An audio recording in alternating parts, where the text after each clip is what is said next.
Hello, everybody.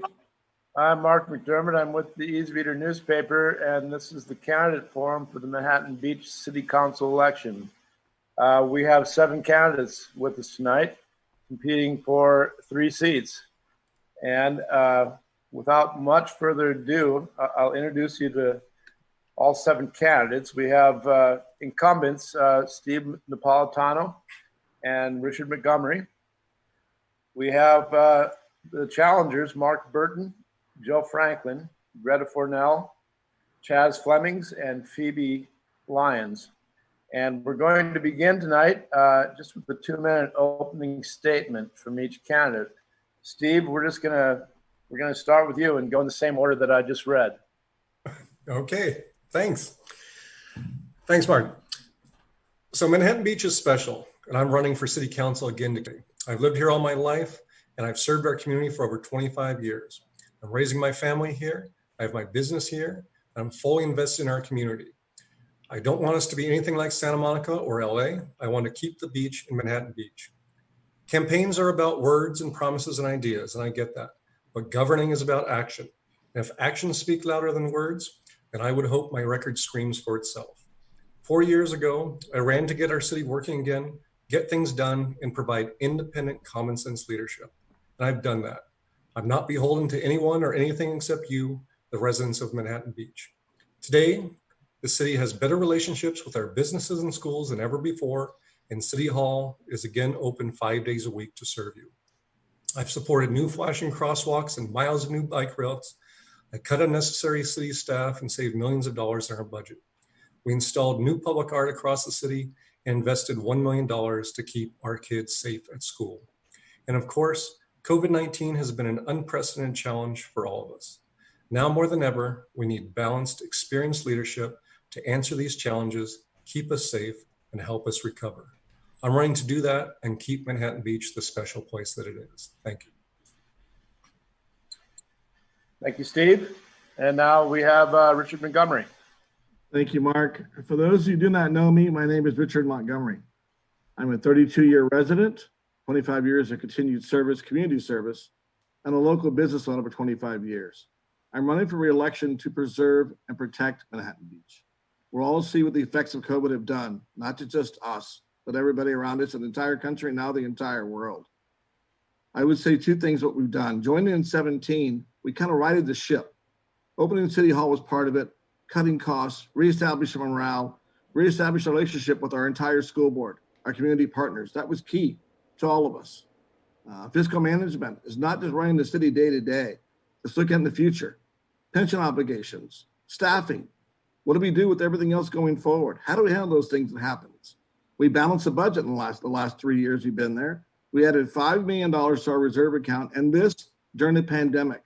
No one recognizes the pandemic. There is no playbook for a pandemic. We're all doing it by the seat of our pants. The good thing we have experienced people, experienced staff that have seen tough times before.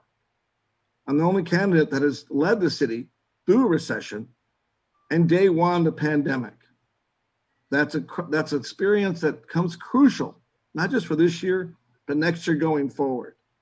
And we have the endorsement, I have, along with Steve and others here, the Firefighters Union, the League of Conservation Voters, AFL-CIO, IBEW, 13 former Manhattan Beach mayors, the entire school board, countless city commissioners, and thousands of residents.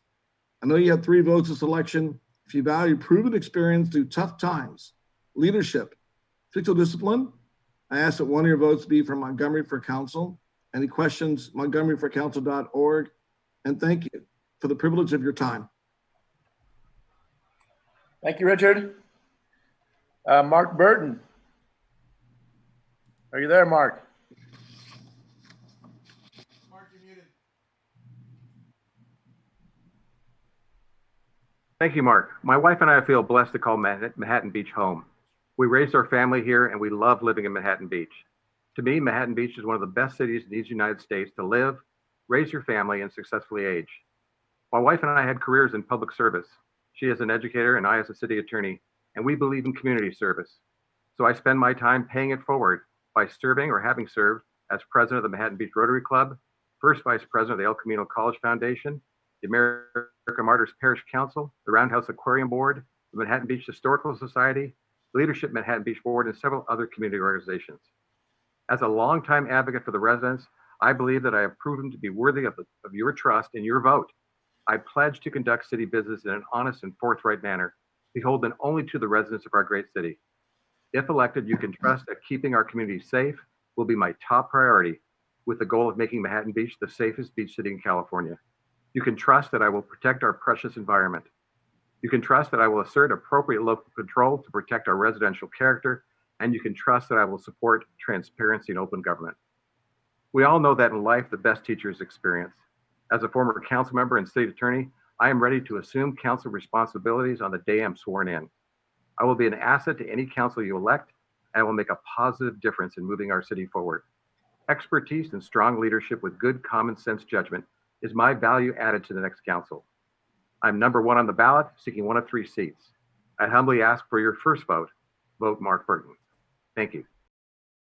So I'm Joe Franklin. I'm a 36-year resident. My wife of 30 years, Nancy, and I met here and raised our family here.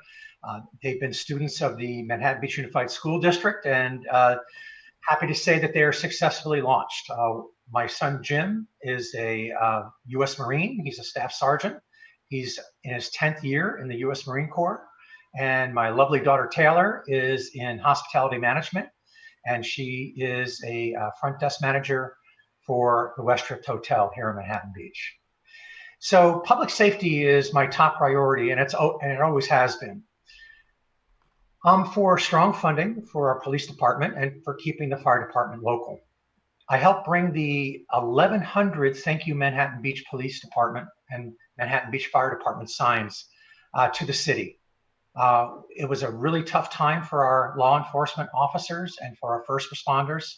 So that's why a group of us, led by Judy Pang and by Lucia Ames and by Lee Phillips, came out, designed the thank you sign that you see over my shoulder here. We just printed 100 to start with, and then it just grew and grew, and now there's 1,100 of them around the city. And it's a great way to express our gratitude. And I've heard from law enforcement and from the fire personnel that they really, truly appreciate it, as we appreciate them. Families plan and save and sacrifice to live in Manhattan Beach for a peerless education for their children and safety, just like Nancy and I did. And I'll work hard to preserve our way of life. I couldn't agree more with Steve where it says action speak louder than words. And I think you'll learn over the evening, and if you've been following the course of what I've been doing for the last 4 or 5 months, you can go to my website and see.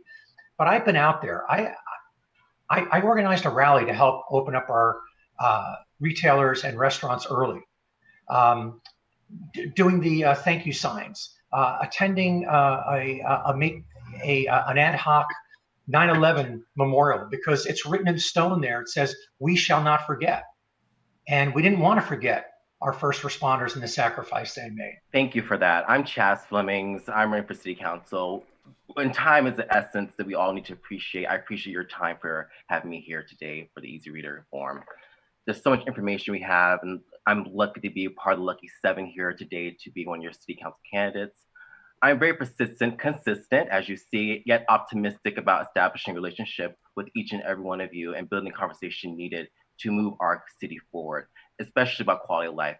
All of us are for public service here as candidates, so no one's defunding the police here. So we're all, as far as funding the fire department, so that's not going to be taken away. So when it comes to the changes we're all here to bring, it comes together bringing the community and solutions to better our future as the best beach city. We have some hard work ahead of us, and it takes the community effort in building these issues, building from these issues that have been dealt with. I'm running to give me the chance to show you that we can be the change. We are stronger together, and I can't wait to work together. This election is a reflection of our need to succeed. We cannot stand idly by and the buck stops here. I'm a hard worker. I'm a 2-time certificate of recognition citizen of California, December 2019 and of June of 2020. Great assets to showing of my hard work as a citizen as an American and as a community member and as in the state of California. Recently, the Easy Reader put out an article which took some factual information into a fiction, one's narrative, stating that I met with Black Lives organizers here in this Manhattan Beach. I would never have met with Black Lives organizers, even to the effect that it took our business to close. So when it comes to our businesses, I support the need for our micro and small businesses and support of that and that transparency, because the clarity is needed as far as recovering from COVID-19. So when it comes to the conversations needed and the consistency and the persistence with a strong voice to tell the people that are polluting our time to stop, most definitely. So if you want to get rid of the past, vote for Chaz. Thank you. Chaz, I think we had a little confusion in order and then the stop clock there on the previous one, but now we go to Grettel Fournell. Hi, Grettel. Good evening, everyone. I would like to thank the Easy Reader for hosting this event, and thank you all for attending.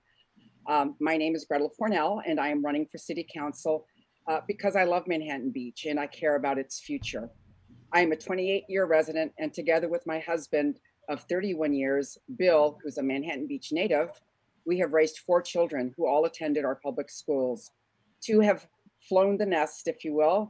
One is at Berkeley and one is still at home attending MiraCosta. I have my degree in Management Information Systems and Mathematics.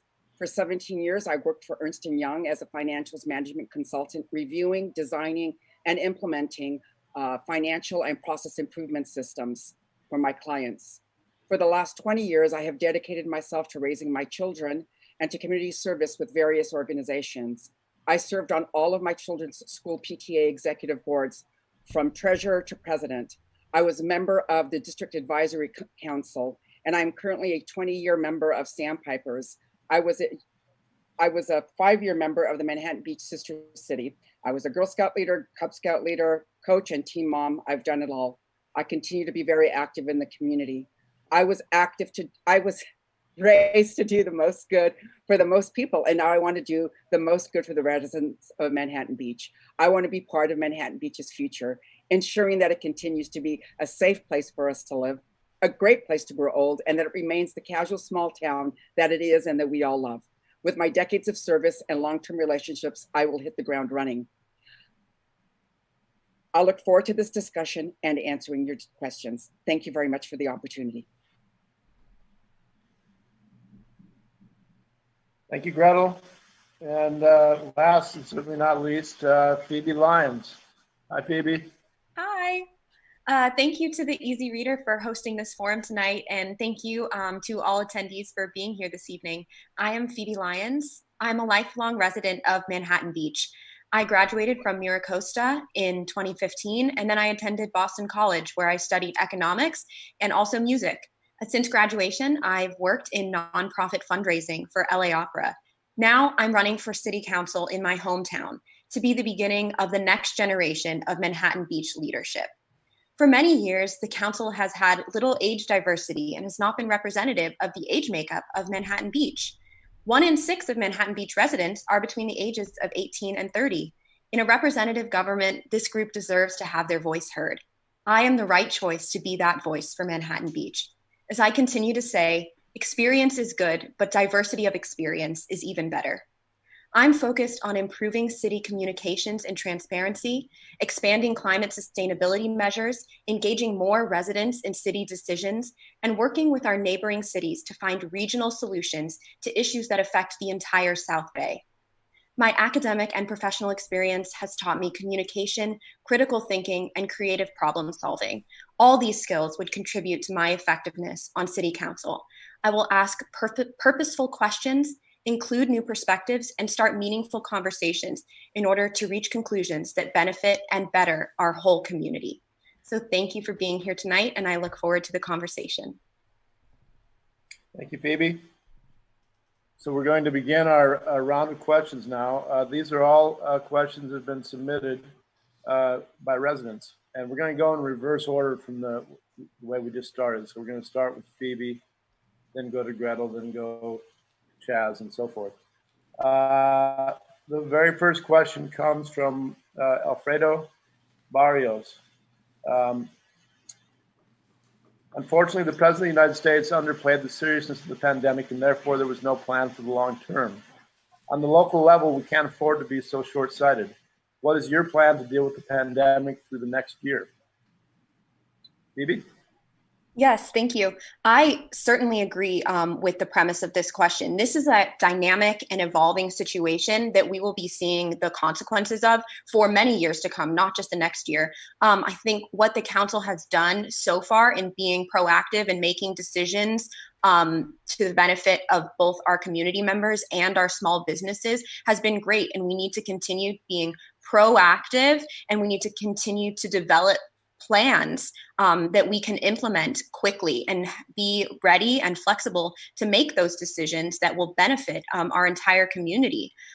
We really need to be constantly reevaluating decisions that have already been made and ensuring that they are still working the way that we want them to, and that they are still benefiting our community and enhancing our recovery from this pandemic, while also keeping our residents and our businesses safe and following public health measures. So yeah. Thanks, Phoebe. Gretel? Yes, thank you for the question. So the virus exists, and it's a novel virus that spreads rapidly and easily. We don't have all of the information regarding this, but what I believe is that flexibility, compromise, and common sense are the key words. We're all in this together. I would start with having a consistent message.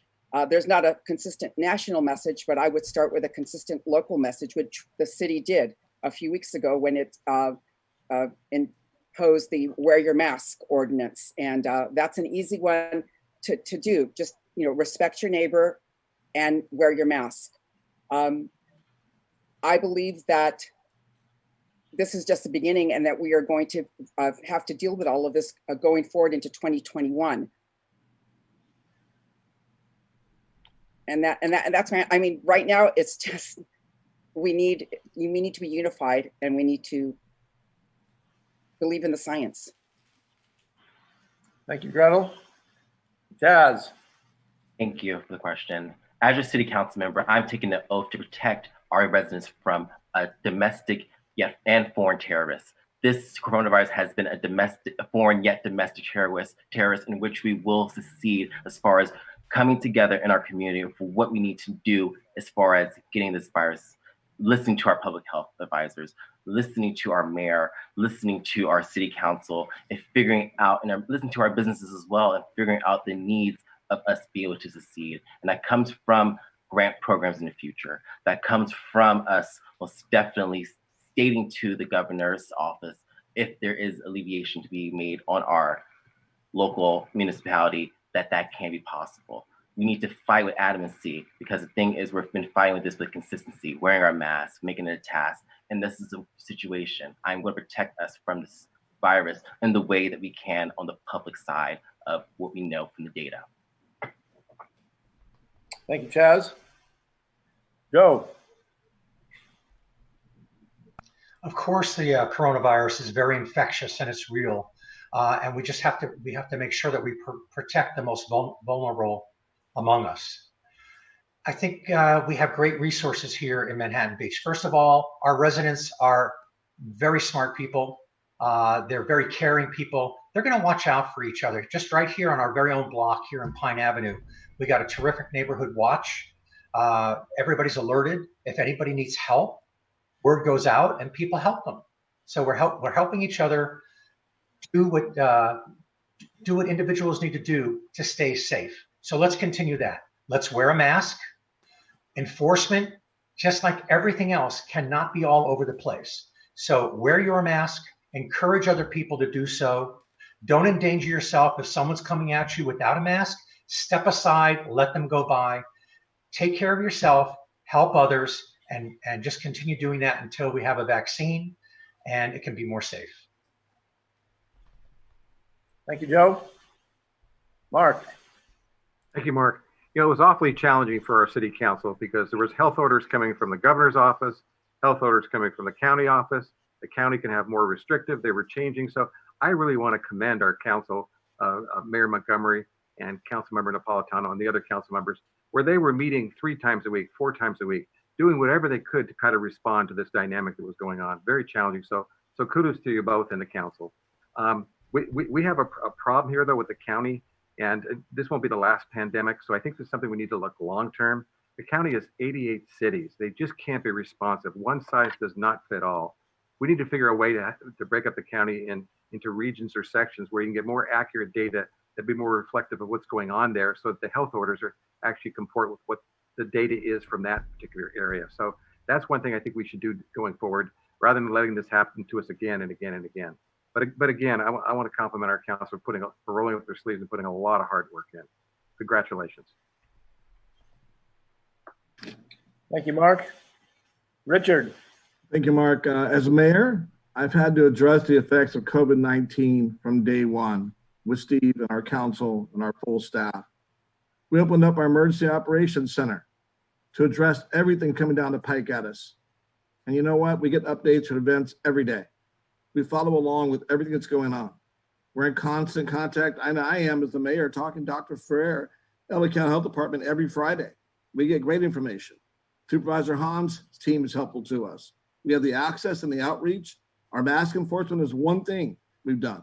Made sure we've done it. Closed down playgrounds. Keeping our residents safe is key to what we're talking about. And we still are watching what to do going forward.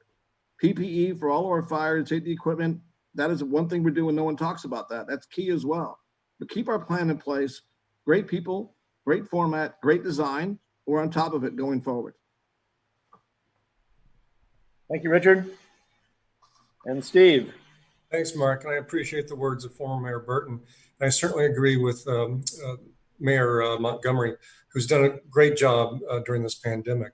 I mean, again, we are obligated to follow the rules set down by the state and the county. We've done that, although we've also pushed back when they don't make sense.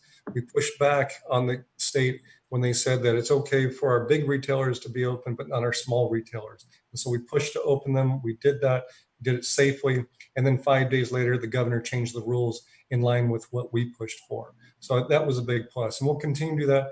But the main priority here is to keep people safe. We've taken those measures. Mayor Montgomery put together a whole program along with a bunch of others to serve our seniors in this down there, get them that need supplies to keep them from having to go to the store. So we've been on top of this. We're going to stay on top of it. The key, as Phoebe said earlier, was flexibility and being proactive, working collaboratively with others, with our business community and with our residents. And that's what we're doing, and that's what we're going to do. Thank you, Steve. So we'll start with the next question, and it will begin with Steve. And this one comes from Lee Phillips. Again? How do you envision keeping the small town feel downtown Manhattan Beach?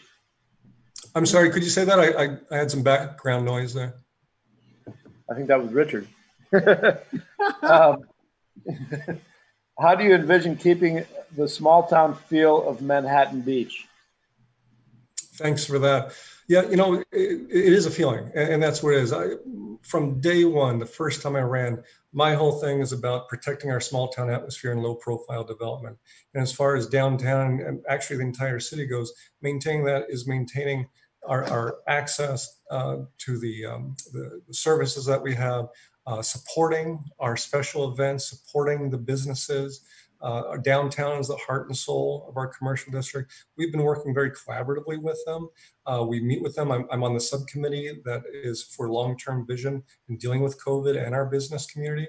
And so we've come up with solutions for them. The outdoor dining is one of them. Certain street areas that have been shut down are one of them. We're looking long-term though to widen sidewalks, make it more inviting down there. But we're also talking about the north end of Sepulveda too. We relaxed our parking restrictions so people, the restaurants can have, and retailers both, can have their sales and their dining outside during this time. This is not going to end anytime soon. So keeping that downtown, the small town atmosphere is really investing in our people, investing in our businesses, and working together to keep that feel. Thank you, Steve. Richard. Thank you, Mark. I think the key here is now downtown, our feel. It's not just walking on our pier. People think that's our idol, that's our main program. That's not what it is. That's one piece of what we are. It's low profile development. It's helping the business in time of need. You give them a hand up. We've done that. I'm the council rep to the Downtown Professional Business Association. We waive fees. We extend business license fees. Outdoor dining is only one thing we've done. There's so much more you don't see. It's all across the city. It's aviation. It's Rosecrans. It's Sepulveda. It's not just downtown. It doesn't end at our borders. There's much more to it than that. Look at our bike things that we're doing. Look at our meeting place Steve talked about. We're trying to make it, everyone that comes to the visitors, they love the fact that we walk. People are friendly. It's an attitude that we have. It's not just business oriented. It's everything we do, what we represent. Yes, our pier is an iconic part of it, but it's much more than that. We're here to help, and we're a very friendly city. We welcome everyone. Thank you, Richard. Mark. Thank you, Mark. I think there's three things we can do to keep our small town atmosphere. Number one is we have to protect the residential character of our community. That's a real strength with all the distinctive neighborhoods. So we have to make sure we keep the ban in place on short-term rentals. We don't want to become Miami Beach or Honolulu. That's not who we are. Families come here to raise their kids and live. Number two, we need to assert appropriate local control. Sacramento is trying to take over our zoning and land use. We need to work collaboratively with other cities and push back, lobby, maybe even litigate.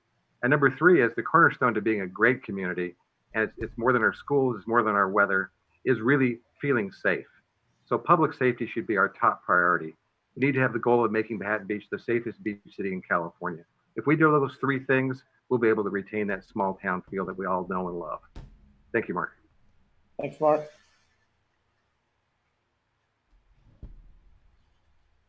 Chaz. Thank you. In keeping that small town glory, we have to focus on protecting our residents, protecting our businesses, and protecting our public services. But also when it comes to protecting our residents, even when it came to the COVID virus, unfortunately, we didn't let the residents know until March 10th that the COVID virus was, as far as not affecting Manhattan Beach. March 12th, we let the people know at Manhattan Beach that it was some cases here. But the fact is, February 11th, the CDC sent a report to every government official, every hospital regarding this situation. So when it comes to protecting our residents, it comes with consistency and persistence to make sure that we're giving the right message with communication with solution, which wasn't done with COVID until later. Thank you, Chaz. I apologize there. I switched up our order once again. Joe.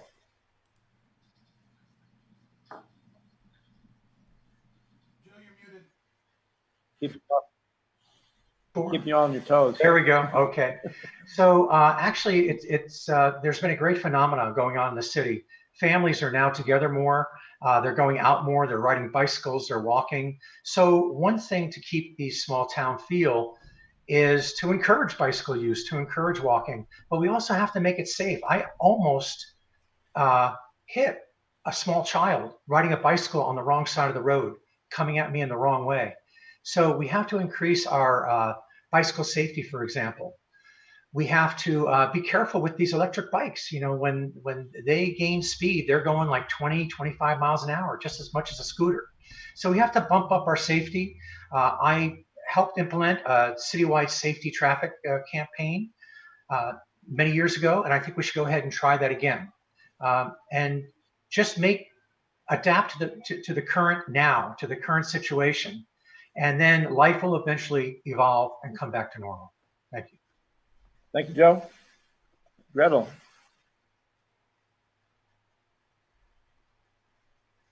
Hello. Okay, so I will protect and preserve our quality of life and the small town feel that we all enjoy and love. This pandemic has been crushing for our city. Our iconic events have been canceled and our small businesses are suffering. We need to continue the creative and temporary solutions that have been implemented to help our businesses, and maybe they'll become permanent. The outside dining has been a hit.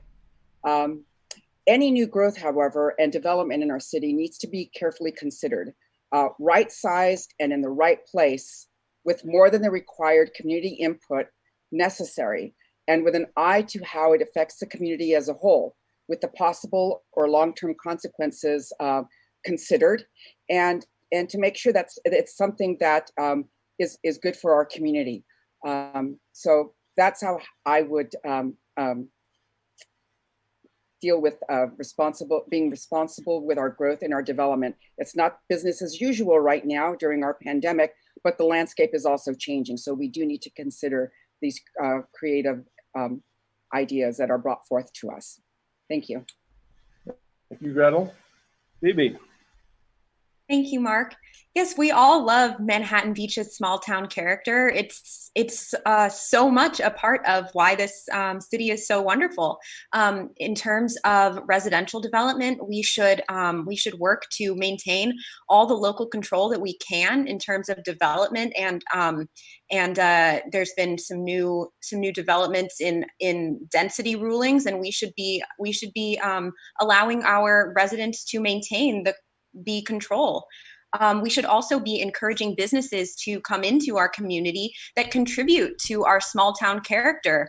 We have a vibrant and diverse business community now, and we should be working to maintain that and maintain that special character.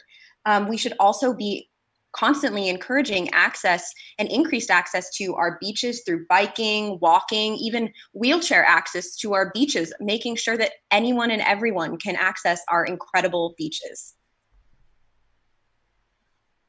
Thank you, Phoebe. And now we have another round of questions. This one's from Paul Beswick. To all candidates, please tell us your position on, experience with, and contribution to protecting the environment. You first, Phoebe. Oh, great. Yes, as a young person, you know, the climate has been at the forefront of a lot of my education, which has been wonderful. I remember in 5th grade, I was a 5th grader at Grandview, and we came to the city council to lobby for the plastic bag ban that ultimately was a great step forward in reducing single-use plastics in our city. So this is something that's ingrained in my life. I've been advocating for climate sustainability measures across our city, including the expansion of solar and other renewable energy use on both city property, as well as encouraging that infrastructure for our residents. Another thing that's incredibly important in California is water use, and we need to be encouraging and expanding the use of gray water and water recapture systems across our city. That will not only conserve the resource that we have, but also minimize any water and waste that is swept into our oceans. Thank you, Phoebe. Gretel. Hi. Our local environment is one of my biggest motivations for running for city council. I will be a very strong advocate for protecting and enhancing our local environment. Manhattan Beach is a small city, but we have been a leader in creating environmental policies which have influenced cities around the world. As Phoebe said, we led the fight to ban plastic bags. We also banned the use of single-use plastic utensils and straws. And more importantly, we were one of the founding cities in the Clean Power Alliance. And this is one of the most impactful things that our city has done to curb carbon emissions. The city has made the environment a top priority, but we cannot drop the ball. Being environmentally proactive and pro-business are not mutually exclusive. Here in Manhattan Beach, we can see that firsthand. The health of our ocean and our beach is not just the health of an ecosystem, but it has a fiscal impact on our city. People would not come to our beaches if they were dirty, if the ocean water was not safe or clean to go into. I believe that we need to continue keeping it a top priority. And I commend the city for the program that's going into place next year for the sand dune restoration, which will mitigate sea level rise. And there are other programs that are being considered as well. And I will definitely advocate for all of that. Thank you. Thank you, Gretel. Joe. Yes, I think we need more of a private partnership with recycling and the use of plastics and the like. It tends to be a little bit punitive, and that's not quite the way that I would like to see it happen here. We have very resourceful people. We have very resourceful businesses, restaurants, residents. One thing that struck me when I visited Japan is the people were so responsible. You go on public transportation, whatever they take on, they tie up and they take off and they bring it home and they recycle it meticulously. There's 8 bins in their personal recycle program there. So get people to buy in on it. Instead of, what bothered me, like with the straws, I mean, you had a code enforcement person going and writing fines to a restaurant. The restaurant could do it. Let's trust them. Let's trust our residents in Manhattan Beach to do what's right. Thank you, Joe. Chaz.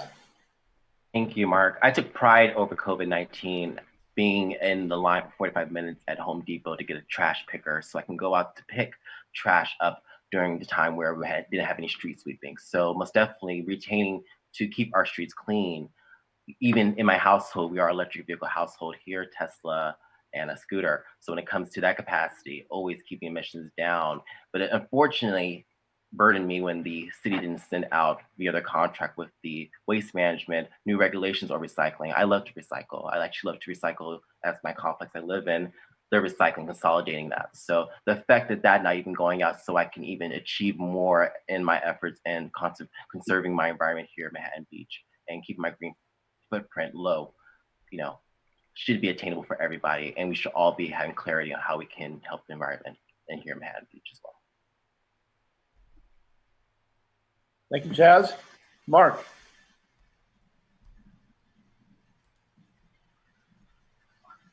You're muted, Mark. Mark, you're muted. Oh, thank you. Yeah, I'm endorsed by the Los Angeles League of Conservation Voters. It's the only environmental endorsement out there. They stated, as a former council member and LA City Attorney, Mark Burton has deep experience working on a myriad of community issues. This experience and Mark's passion for protecting the environment would be an asset to the Manhattan Beach City Council. When I was council, I sponsored the resolution opposing the $1 billion boondoggle, our South Bay bullet train, and that's a desalination plant. I also did the ban smoking in all public places. And so that's what I'll do, and that's what I did then, and that's what I'll do again. I'm also on the Roundhouse Aquarium, and we do a great program where we teach children about the sea animals that live off the coast.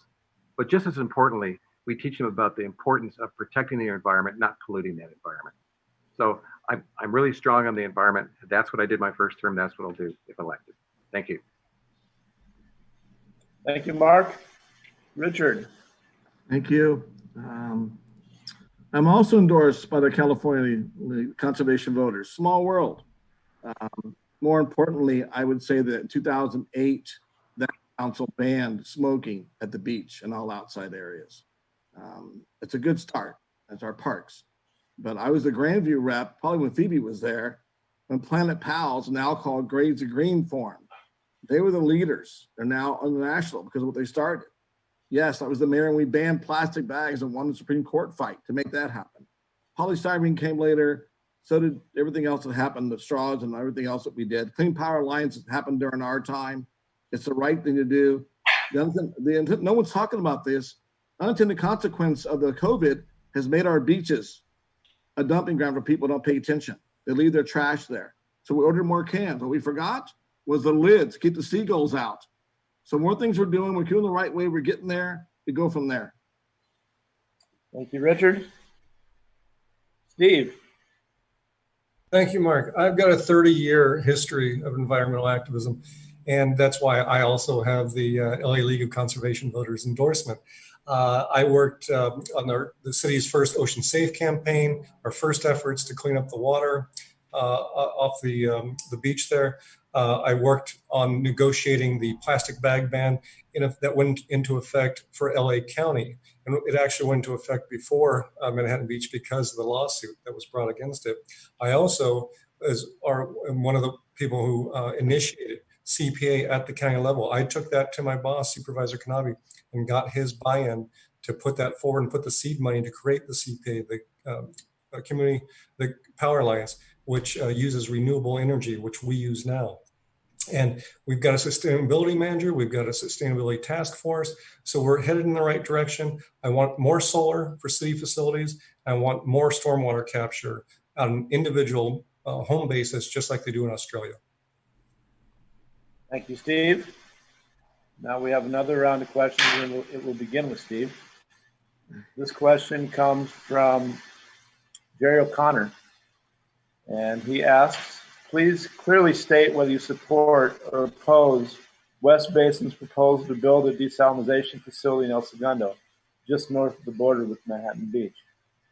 I thought we were mixing up the order here, but I'm glad to answer because I don't support the West Basin proposal. I think it's way too costly. It's going to cost the ratepayers way too much. And this is all besides the environmental impacts. But the problem is that West Basin really looks to be looking for purpose. I don't know why they're not just expanding the recycling facility and recycling more water, because that's where the answer is for them. This millions, if not billion-dollar project that would be on the coast can take years and go through lawsuits and everything. There's no reason to do this when they should be recycling more water. And desal, again, the ratepayers, I don't see it. I don't trust that they can do it right. I don't trust that they can do it time or on budget. And we're going to be the ones who are going to have to pay for it. And that's why I don't support it. Thank you, Steve. Richard. Thank you, Mark. I was not a supporter of this location. That was the key for me. The process that the prior council took without a look at the draft EIR, I had a problem with. This location, I'm not in favor of it. It's not appropriately priced, not the appropriate location. It's no longer on 45th Street location. It's moved north. More importantly, though, I don't support that. Desal other parts of the world makes sense. Right pricing, right location. As Steve already mentioned, this is not the right price, not the right location. So make it perfectly clear, no, I don't support that. Thank you, Richard. Mark. Yeah, Mark, I'm already on the record. I'm the council member that sponsored the resolution opposing the desal plant. If you look at really the future of our water supply is going to be stormwater capture and recycling. West Basin still has $268 million left on the Ed Little recycling plant. It was designed to recycle 100 million gallons. It's only doing 40. That's if they want to do more recycling, that's where they should go. I call this the billion-dollar boondoggle. It's our South Bay bullet train. It'll be extremely expensive. The ratepayers will end up paying a lot more for water than they ever would have. This makes absolutely no sense. I've been opposed from day one. I remain adamantly opposed. Thank you, Mark. Thank you, Mark. Chaz. We're all in agreement. Dissolve the desal, and for my Spanish speakers, desal es mal, which means desal is bad. So there we go.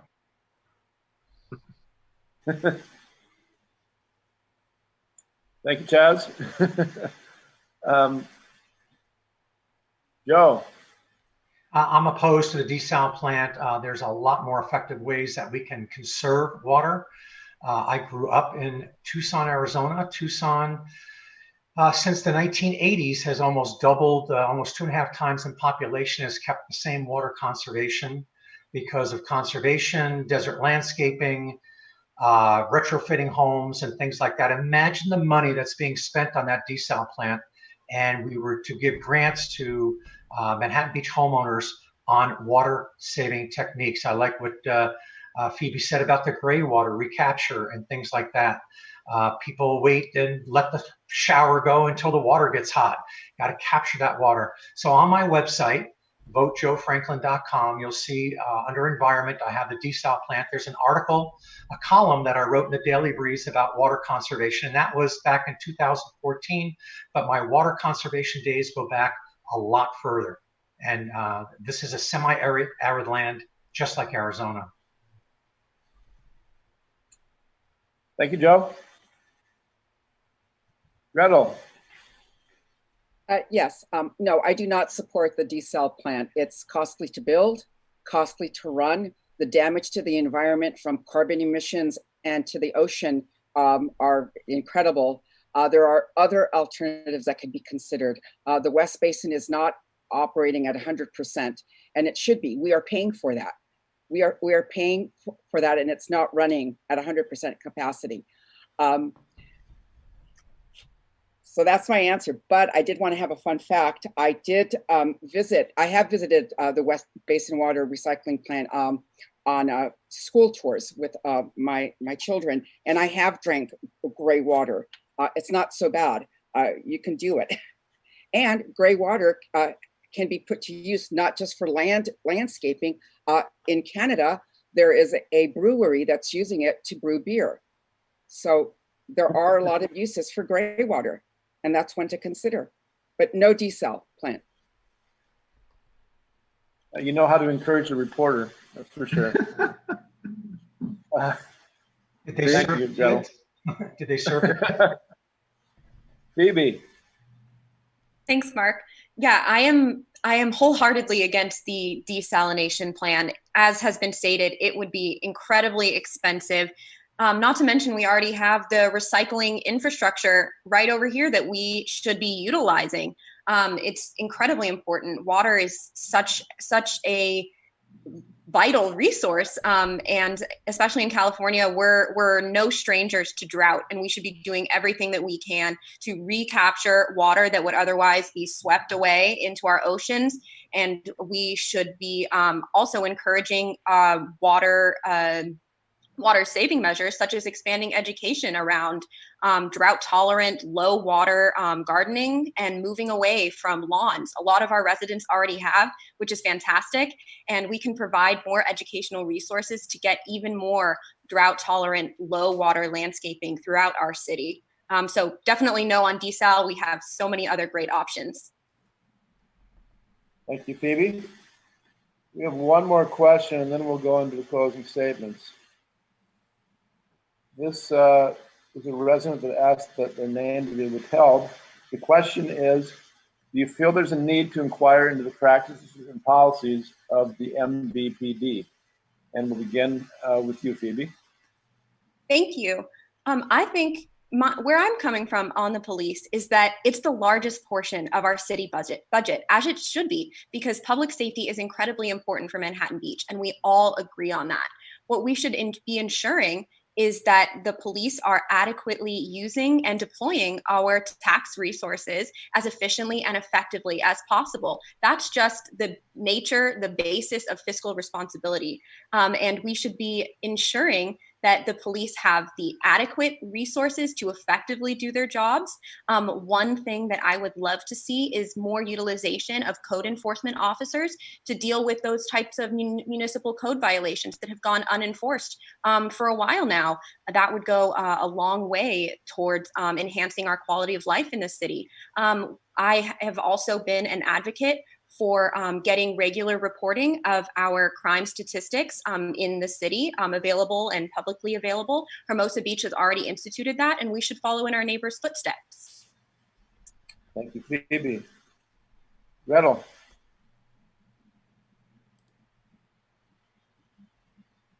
Thank you.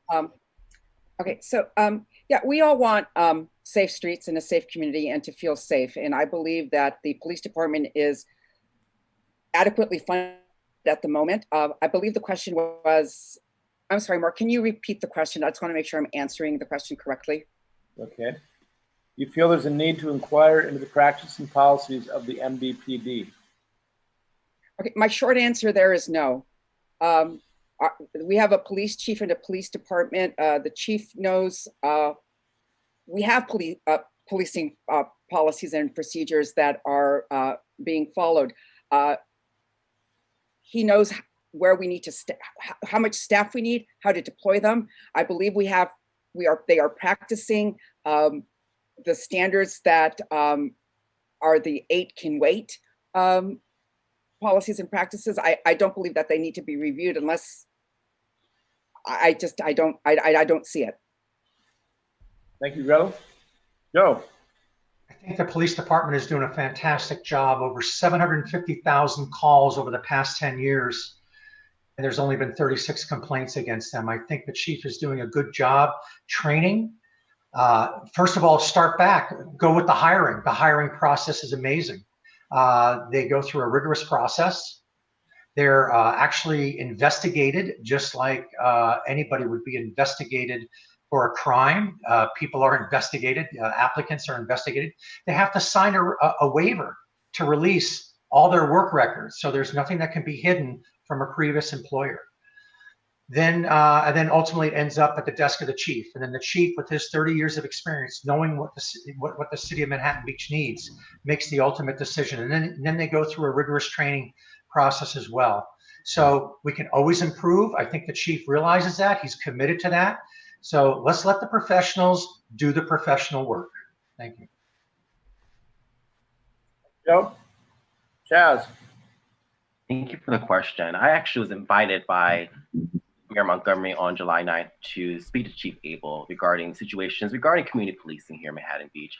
Because I was in a situation of wondering, is there a problem? It came to a conversation of, as a resident, because any resident can ask for the police department as far as accountability. Everyone has that right to go up to council to ask for that.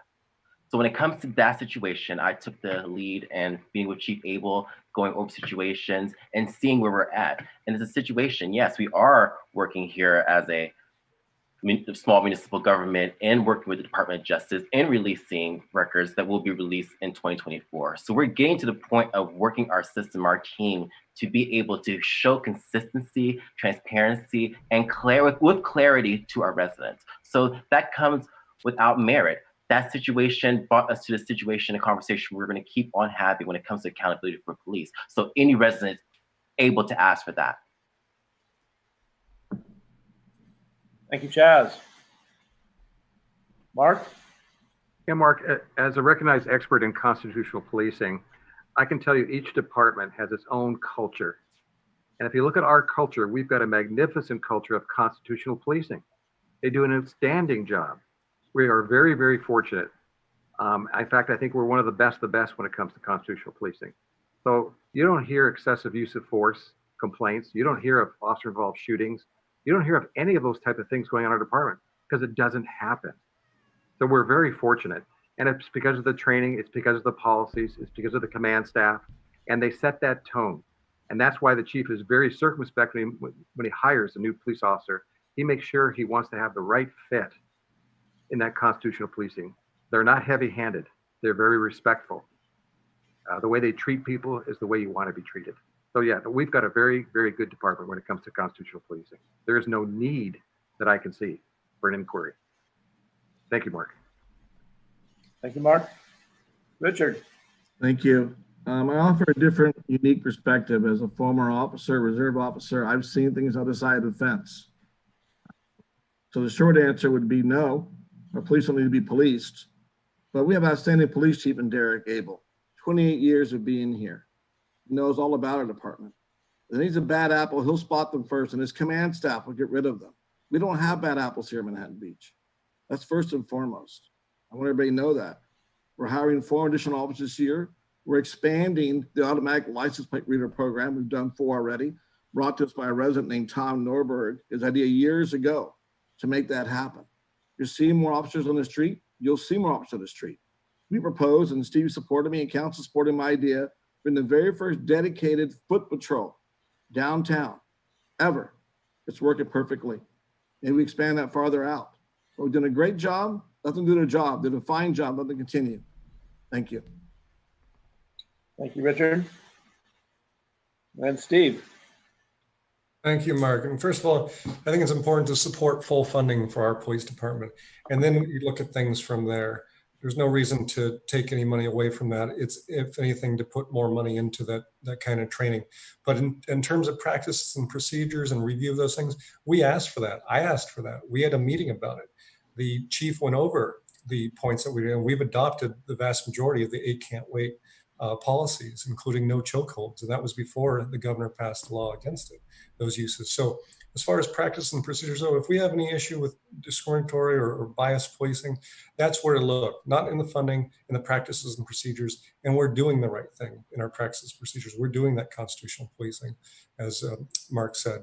And so everyone also has agreed that we have a great police chief, so let him do his job. We've never denied him anything. I'm glad to see some of the other candidates jump on what I've been saying, which is get more code enforcement officers to provide relief for them so they can do their job with serious crime. I know Richard supports that as well. We've got a lot going on. We're going to continue to do that, but our practices and procedures are very sound here in Manhattan Beach. Thank you very much, Steve. All right, now we're going to go into the closing statement. Every candidate will have 1 minute to close the deal. And we're going to, sorry, Steve, we're not mixing it up. You want me to go? Okay, I'm ready. Right back to you. All right. Well, first of all, thanks to the Easy Reader for putting on this forum. It's been very good. I really want to take a minute well, I only have a minute, to thank my fellow candidates. I'm sorry that we didn't do these in person along the way, all the forums where you really get some camaraderie and you have a good sense of humor about it all. Whether anybody agrees with any of us or not, I'm telling you, these are good people with great intentions putting themselves out there, and they deserve some applause for that. Richard in particular has done a great job these past 4 years, and he's been an excellent mayor. So I highly recommend supporting him for re-election. As I've said before, I'm not running against any of these good people. I'm running for Manhattan Beach. And yes, this is not my first rodeo. I've done this before, but I've been reelected, I hope, because people think I've done a good job and have served them well. It's not about how long you've served or how many times, it's about how well you've served, and the voters decide that. I'm endorsed by the Manhattan Beach Fire Association, the LA League of Conservation Voters, all my fellow council members, many of our former mayors and school board members. But what really matters is your support. 25 years ago, I promised to listen to the residents and fight to do the right thing and keep Manhattan Beach the special place that it is. No matter what happens November 3rd, it's been my highest honor and privilege to serve you. You've got 3 votes. I respectfully ask for one of them. You can join my campaign by going to stevenapolitano.com. And thank you very much. Thank you, Steve. Richard. Thank you, Mark. For me, this election's all about whether you believe Councilmember Napolitano and I have done a good job protecting and preserving our city through this pandemic. My hope is that you agree that we've done a very good job, and considering where we are today, moving forward. Like Steve said, it's all about what we've done and where we're going.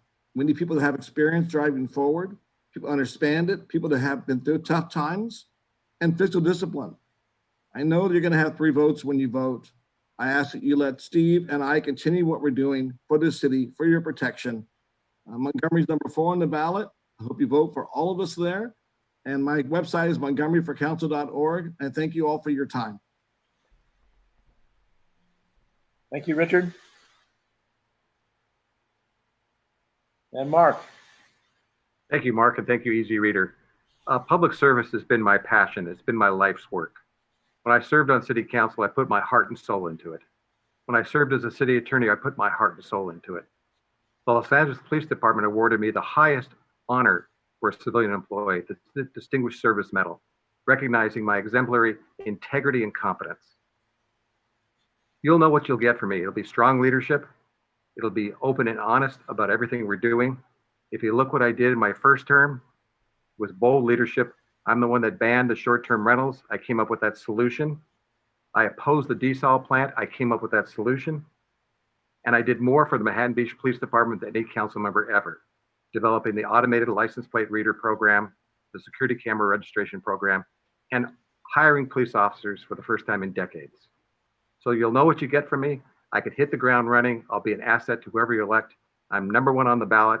I'm running for one of 3 seats. I ask that I be your first vote. Vote for Mark Burton. Thank you. Thank you, Mark. Chaz. Thank you, Mark. Thank you to Easy Reader for having this forum and debate. It was really wonderful to have an understanding that everyone knows that this election is a reflection that we can no longer have a deflection on what needs to get done. This is no time to pass the buck. This is most definitely time for the buck to stop here. And this is also a situation where new voices are here to present to you a new promise, a promise that won't be circumvented for its special interests or anyone else but you, the residents. And I have a true conviction for the residents here in Manhattan Beach. So I just want to state that when you know better, you do better. So vote better. Get out there, do your research, call these people up, ask them what needs to happen for you to make that vote. Because in this time, when it comes to re-election, is the reward for excellence or is there a trophy just for participation? Thank you. Thank you, Chaz. Joe. I want to thank the Easy Reader. I want to thank you, Mark and Kevin, for putting this together. I also want to thank the residents of Manhattan Beach. You have welcomed us into your homes. and you've heard a lot of different viewpoints here. And I just want to let you know that I appreciate that, and I'm sure all the candidates do. I'm the only non-incumbent candidate that has been endorsed by a bipartisan mix of former mayors and council members. There's 9 of them. It's also the most. These include Bob Holmes, Russ Lesser, Joyce Fahey, Walt Dewar, Suzanne Hadley, and more. And the bipartisanship is very important. That includes Nick Tell and Jim Aldinger. No other non-incumbent candidate has a bipartisan mix of endorsements like that. So they say I'm ready to lead, and I would appreciate your vote to put me on council to help you lead. Okay, thank you. Thanks, Joe. And Gretel.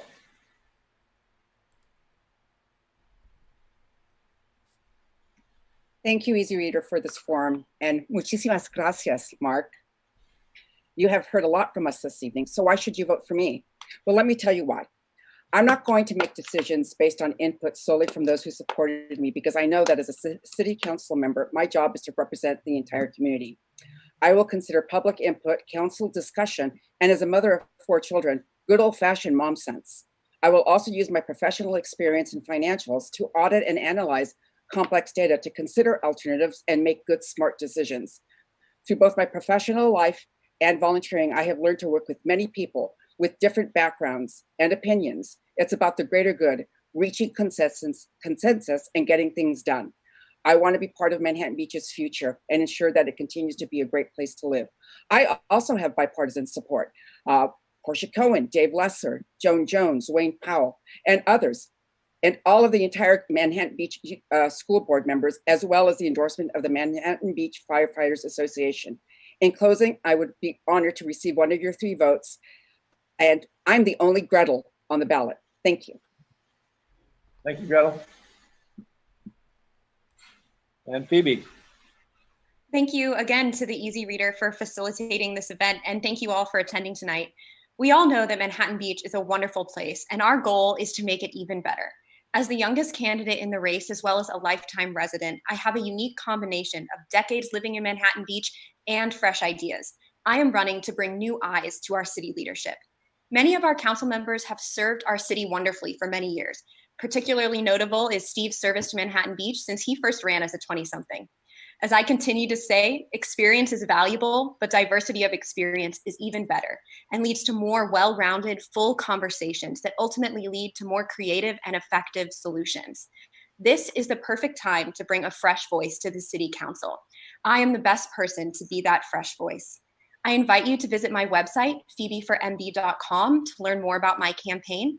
I hope that you will use one of your 3 votes for City Council to add a fresh voice to Manhattan Beach City leadership. Thank you. Thank you, Phoebe. And that wraps it up for us tonight. I want to thank all the candidates for being here and for bearing with me. I was running late.